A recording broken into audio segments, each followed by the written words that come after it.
بسم الله الرحمن الرحيم رضوا بأن يكونوا مع الخوالف وطبع على قلوبهم فهم لا يفقهون لكن الرسول والذين آمنوا معه جاهدوا بأموالهم وأنفسهم وأولئك لهم الخيرات وأولئك هم المفلحون أعد الله لهم جنات تجري من تحتها الأنهار خالدين فيها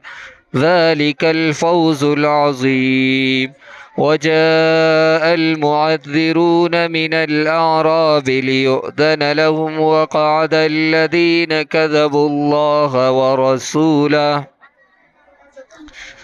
سيصيب الذين كفروا منهم عذاب أليم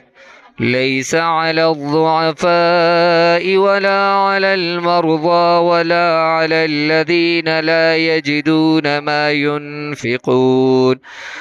ينفقون حرج إذا نصحوا لله ورسوله ما على المحسنين من سبيل والله غفور رحيم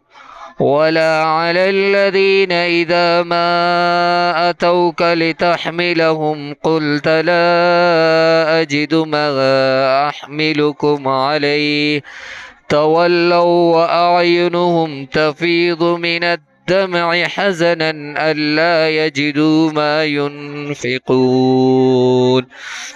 إنما السبيل على الذين يستأذنونك وهم أغنياء رضوا بأن يكونوا مع الخوالف وطبع الله على قلوبهم فهم لا يعلمون